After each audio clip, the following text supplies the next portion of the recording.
그러면 이제 추경호 얘기로 좀 넘어가 보겠습니다. 추경호 의원의 체포동의안 네. 이제 국회로 넘어왔는데 13일 본회의 보고를 하고 27일 표결을 추진한다고 합니다. 근데 본인은 이제 뭐 그거 안 하겠다. 뭐지? 불체포 포기하겠다 얘기하는데 네. 뭐 제가 볼 때는 뭐 포기 안 해도 어차피 통과되니까 일단 뭐 그냥 하는 거 아니겠어요? 포기라는 단어가 맞지 않죠. 그러니까요. 왜냐하면 포기라는 거는 내가 행사할 수 있지만 안 하는 거고. 네. 하지만 이 사람은 아니 민주당에서 그냥 과반수로 처리해버리면 끝인데 무슨 본인이 포기하고 말고가 있습니까? 그러니까 맞아요. 이것도 이제 마치 국민들이 느끼기에 지지자들이 느끼기에는 할 수 있는 거 막을 수 있음에도 불구하고 내가 마치 떳떳하니까 정정당당하게 내가 체포 동의안 체포 그 불체포 특권을 행사하지 않겠다라는 것이 보여지는데 네. 이것은 이제 사실관계가 다른 거죠. 다른 거다. 네. 그리고 만약에 혐의가 사실이면 국민의힘 전체 임실은 영향이 있겠죠? 있겠죠. 저는 사실은 이번에 영장 청구됐을 때 좀 놀란 게 네. 지금까지는 추경호 뭐 전 원내대표가 네. 그 계엄 해제 표결을 방해한 죄만 있었다 정도로 보였는데 이번에 뭐가 담겼냐면 네. 계엄 4일 전에 11월 29일에 미리 이렇게 만찬에서 네, 네. 이런 계엄 비상 대권에 대한 공감대가 있었다라는 윤석열과? 거. 네, 윤석열과. 예, 예, 예. 아 그게 담겨서 저는 너무 이제 사실은 놀랐는데 네. 지금까지 저는 의문이었던 게 이게 그 12월 3일 계엄 날이 국회의원들이 모두 다 국회 근처에 모여 있었어요. 네. 이유는 다음 날 12월 4일이 예결위 본회의가 있었기 때문에. 근데 왜 12월 3일에 굳이 했을까? 좀 국회 경험이 없어서 바보라서 윤석열이 그랬을까라고 생각했는데 만약에 이렇게 예를 들면 추경호 원내대표나 국힘의 일부 의원들이나 아니면은 다른 이제 밝혀지고 있는 지금 노상원 수첩에 밝혀지고 있는 이런 사람들하고 미리 3일이라고 뭐 디데이가 정해졌다면 사실은 2일이 원래 그 예산안 회기 원래 법정 기한입니다. 네. 그러니까 의원들이 다 지역구로 내려갔을 거라고 생각하고 3일로 미리 정해놓은 거예요. 뭐 추경호랑도 뭐 4일 날 그러니까 약간 4일 전에 살짝 네. 얘기했을 수도 있고 그런데 이게 갑자기 바꾸려니 관련자가 너무 많으니까 국회 본회의 일자는 2일에서 4일로 바뀌었지만 뭐 계엄 날짜를 3일에서 5일로 못 바꾸고 그냥 3일로 할 수밖에 없었다. 계엄이 뭐 설마 해제되겠냐. 뭐 네. 국회의원들을 어쨌든 붙잡아놔라라고 명령을 했으니까. 네. 그래서 이 부분에 대한 의문이 있었는데 이번에 추경호 영장에 올라간 거 보니까 사전에 그런 날짜들도 다 이렇게 뭐 얘기가 됐었나 국민의힘 그래서 저는 국민의힘에서는 이 네. 방어선을 네. 최대한 지킬 것 같고 뭐 어떻게든 뭐 그 구속 안 되게 최선을 다하겠죠. 그렇지만 저는 그렇겠죠. 이 부분을 넘어갈 수 없을 거라고 봅니다. 예. 알겠습니다. 그러니까 그날 이제 추경호 구속영장 청구 사유를 보면 이제 우원식 국회의장이 이제 12월 3일에서 4일로 넘어가는 24시 경에 국회의원 전원에게 본회의장으로 모여서 우리가 계엄 해제합시다라고 이제 문자를 발송합니다. 네. 근데 3분 후에 추경호가 이 소식을 듣고 어떤 행동을 하냐? 국민의힘 국회의원 전원에게 의원총회 장소를 국회가 아닌 당사로 변경을 합니다. 그렇죠. 이게 이제 가장 대표적으로 계엄 해제를 방해했다는 거죠. 네.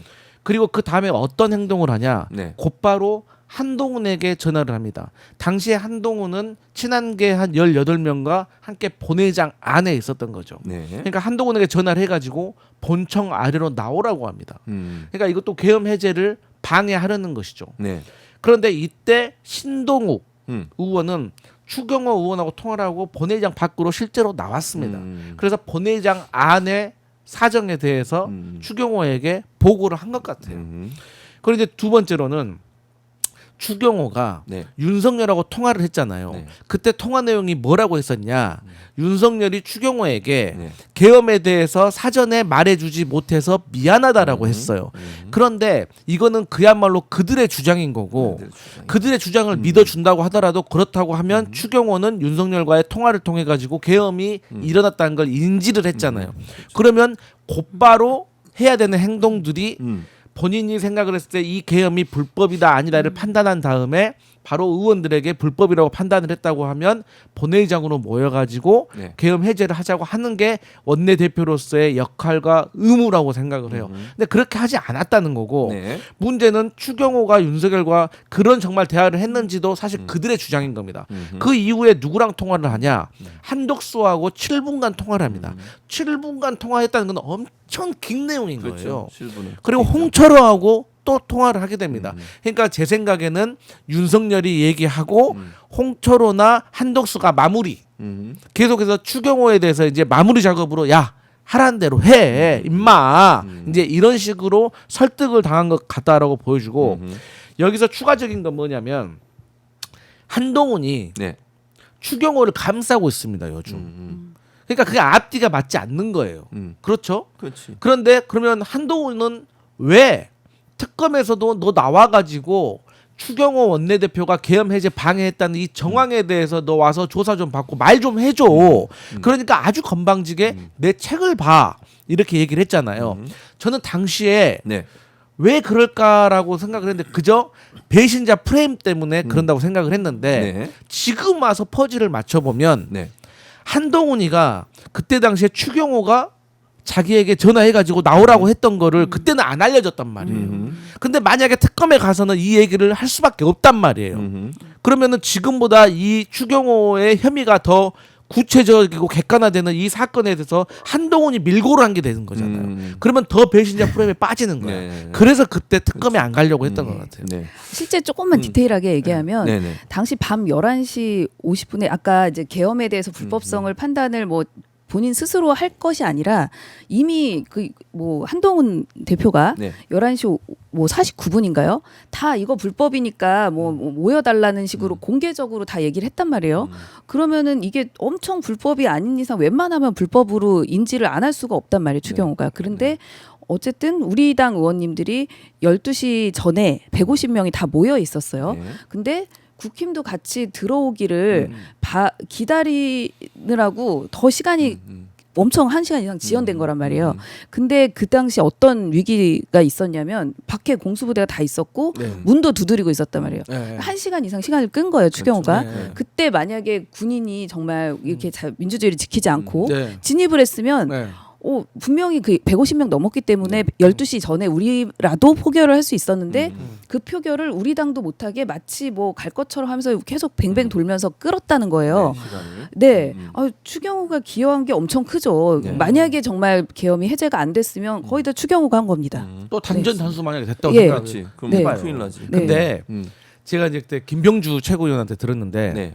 천만 다행인 것 중에 하나가 또 뭐가 있냐면 그러니까 계엄을 막을 수 있었던 수만 가지의 어떤 요건들이 있었는데 또 네. 그 중에 하나가 민주당에서 김민석 총리 그때 당시 의원하고 김병주 의원이 이 계엄에 대해서 경고를 했잖아요. 네. 그렇죠. 이 경고를 하니까 어떤 기사들이 나오기 시작했냐면 만약에 계엄이 일어나면 어떤 일이 일어나는가 그리고 계엄이 일어났을 때 그러면 국회는 무엇을 해야 되는가 당연히 계엄을 해제를 해야 되는데 그럼 계엄 해제하는 절차와 방법은 무엇인가 라는 게 그때 당시에 기사로도 나오고 민주당 의원들도 스터디가 된 거예요. 그래서 그때 당시에 계엄이 일어나면 무조건 본회의장 가서 네. 과반수가 표결하면 계엄이 해제된다. 그렇지. 그리고 그때 국회의장도 네. 한번 계엄이 됐을 때 어떠한 매뉴얼이 있는지에 대해서 국회 사무처에게 검토를 해보라는 지시를 했기 때문에 그때 나름대로 일사불란하게 행동을 할 수가 있었지. 지금 생각해 보면 그런 사전에 예비 동작과 스터디가 없었다라고 하면 정말 우리가 계엄이라고 하면 뭐 오래전에 그런 일이 일어났기 때문에 맞아요. 우리가 무슨 행동을 해야 되는지 사실 우왕좌왕할 수가 그럴 수 있거든요. 있죠. 사실 그거를 계엄을 하려고 했던 윤석열도 노렸을 수도 있거든요. 그러니까 맞아요. 그런 것도 어떻게 보면 계엄 해제를 하는데 큰 동인이 됐던 것 같습니다.